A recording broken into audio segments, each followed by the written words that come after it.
As we reach the end of the Silent Hill cut content rabbit hole, we come to our final stop with the last mainline entry in the series, Silent Hill Downpour. Now, to be perfectly honest with you, I had no expectations of finding remotely anything relating to any beta or unused content whatsoever. However, as if it were fate, I was contacted by two users on the official Silent Haven Discord server about their findings, which blew the lid wide open, with mountains of documents and research regarding Silent Hill Downpour's development. From what I and others have found, it is nothing short of historic, to say the least. Welcome to the cut content of Silent Hill Downpour.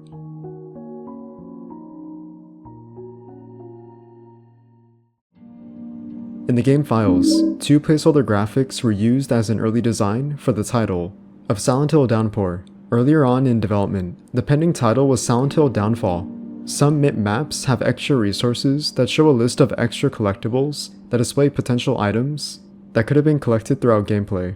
The text highlighted in red reads, Gold Frog, with there only being one available to collect.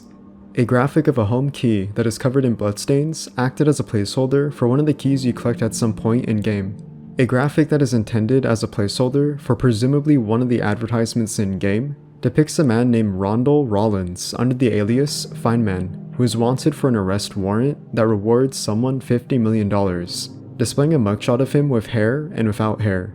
A placeholder image that reads Story Objects and a red font is found in the game files. There are three graphics of writing on a chalkboard that have different variations of the letter font. Interestingly, these names in the respective files are labeled under Easy, Middle, and Hard. A poster for one of the arcade games you play at some point shows an unused graphic of an advertisement for the arcade machine, Jailbreak. It reads, Free ticket for kids who beat our escape game. Be free and get a free ticket. Tokens are available at the kiosk. Win and ride. A prototype of the diner map can be found in the game files, alongside many early versions of maps you find throughout the game.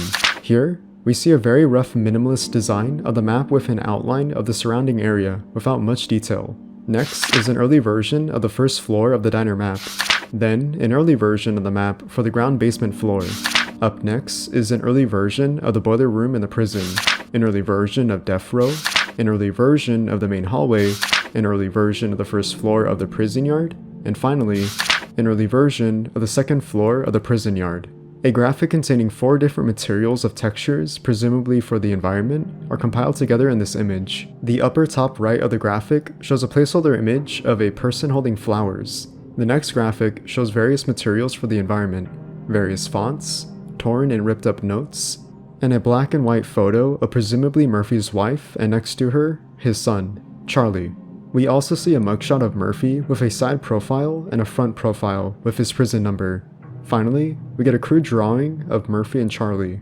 The next file shows more unused textures that have a large amount of police badges, miscellaneous objects, and another crude drawing of Murphy and his family. In this file of unused graphics, we see a clock tower, more textures for the environment, and early models of Murphy and his family depicted in a family portrait. Murphy has his prison attire, Charlie with overalls, but weirdly enough, the mother has no final model. Instead, a basic texture of a 3D model. A file that contains unused test materials reads, Die You Sucker. In one of the early prototype builds, there are rough renders of the streets of Silent Hill and the interior of the diner. At the beginning of the game, there would have been a prison riot sequence that ultimately went unused. Inside the file, 01_cells_AI.xxx show many unused images from a prison riot when going into Riot State Prison. These images depict the police officers dealing with damage control as the prisoners who've escaped are causing a riot throughout the prison, which causes nothing but pure violence and chaos. These images were likely meant to be displayed on TV screens as the file name, screen_riot_0x_PRN_AS_D suggests this. An unused graphic of one of the minor characters seen in-game, Homer, interestingly, has a texture of multiple Homers looking directly into the screen ominously. Speaking of the minor character, Homer initially was never meant to have a short role reduced to a side quest, but rather, one of the antagonists in the story. According to Discord users, Dust the Crow and Devil Dwarf explained to me that Homer had an unused model with rough textures that depict him as the ferryman. In this model, we see the ferryman in a raincoat along with a lantern. The file name, ferryman_civil.ai, suggests that ferryman would be in a passive state when talking with Murphy. The files james_head.ai and sybil_head.ai show two unused basic textures of face models of what would be James Sunderland and Sybil Bennett. According to Devil Dwarf, both of these face models for James and Sybil would have been displayed in the walls of Devil's Pit. An unused sign of the iconic Silent Hill sign you would find when first entering the town is unused, only with rough textures and a basic 3D model. An early unused 3D model of Officer Sewell can be found in the files. Interestingly, this early version of Officer Sewell pays close attention to detail to his early concept design. An unused 3D model of a scuba diver is found in the game files. However, its purpose or function is unknown. An early unused 3D model of the Screamer with a rough and basic blue texture is found in the game files. Found in the game files are removed items that were potentially considered to be used by Murphy at some point in game, but later scrapped. Here, we see a flashlight, tape recorders, batteries, pocket knife, cable cord, watches, and a remote. Unused monastery items can also be found in the files, which likely would have been used at some point in the St. Maria's Monastery area during gameplay. In the files, there are a lot of unused weapons that would be scrapped and not make it into the final game. In chronological order, these are the following unused weapons: bamboo torch, broken bamboo torch, barrel, cup, broken cup, lamp, spear, broken spear, screwdriver, broken screwdriver, electric kettle, broken electric kettle, dismembered arm from the doll monster, garbage bin, heavy book, juice box, broken juice box, locker, long tree branch, short tree branch, manhole, metal plate, paper cutter, broken paper cutter, scissors, broken scissors, sharp bone, broken sharp bone, small table, tin can, and finally, broken tin can. Furthermore, there are also two unused weapon states. The stalker enemy, Boogeyman, has a weapon called the Boogeyman's Hammer that has an unused broken state. Interestingly, the Boogeyman's Hammer is impossible to damage in-game and can never be broken, suggesting earlier on in development, Murphy would have been able to deal damage to the Boogeyman's Hammer. Up next is the police baton that is typically equipped with Officer Sewell. Interestingly, the police baton is not accessible as a weapon to be used by Murphy.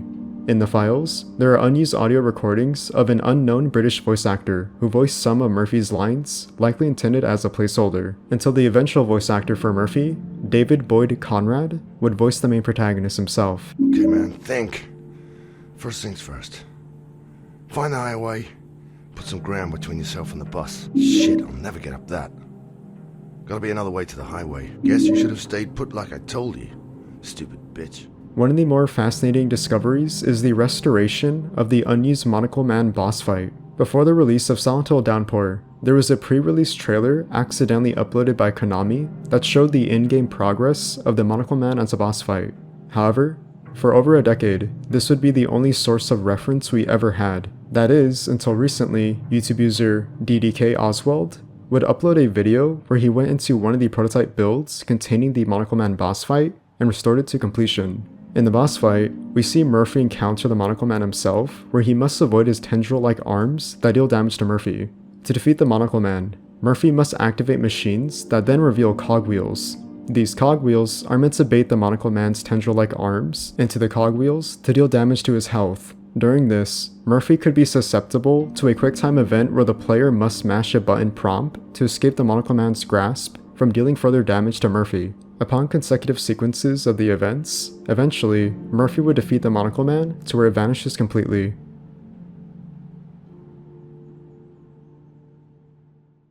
And that is all the cut content of Silent Hill Downpour.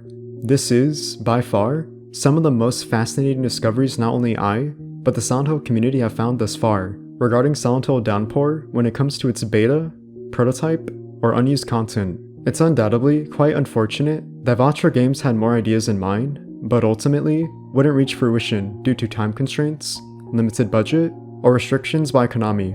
Regardless, still phenomenal findings all around. I want to give a special thank you to Discord users Dust the Crow and Devil Dwarf for going out of their way to data mine many files that were undiscovered previously, but now made a reality for all to witness. Anyways, that's me. Thank you for watching. Please have a great day, stay safe, and goodbye.